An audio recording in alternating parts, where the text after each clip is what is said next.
amiguitos, nuestro cuento de hoy se llama Ronquidos.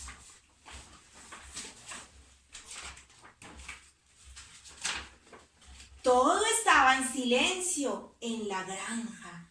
Perro estaba dormido, gato estaba dormido, vaca estaba dormida, oveja estaba dormida, cerdita estaba dormida y los cerditos también. Todo estaba en silencio hasta que ronquido.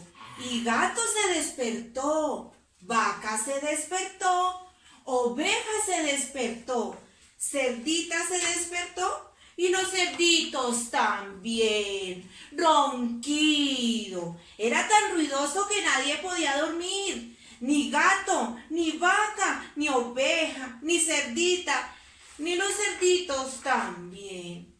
Ronquido. ¿Qué hacemos para que el perro deje de roncar?, dijo el gato. Ya sé, dijo la vaca. Se acercó a perro y ¡achú! Estornudó en la oreja del perro. Ronquido.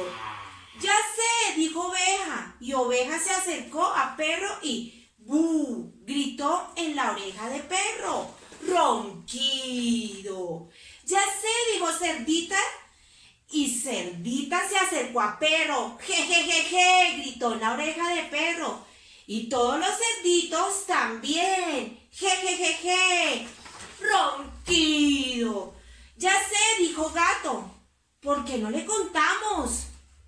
Tal vez así deje de roncar y nosotros podemos dormir otra vez. Entonces gato hizo miau, ronquido. Y vaca hizo mu, ronquido. Y oveja hizo be, ronquido. Y cerdita hizo oin y todos los cerditos oin, oin, oin, ronquido. Luego al salir el sol, Gallo se despertó y cantó cocorocó, cocorocó, cocorocó. Y Perro se despertó sobresaltado.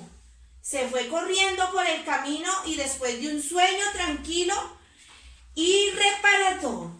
Pero gato y vaca y oveja y cerdita y los cerditos estaban tan cansados que se quedaron dormidos. Y colorín colorado, este cuento ha terminado.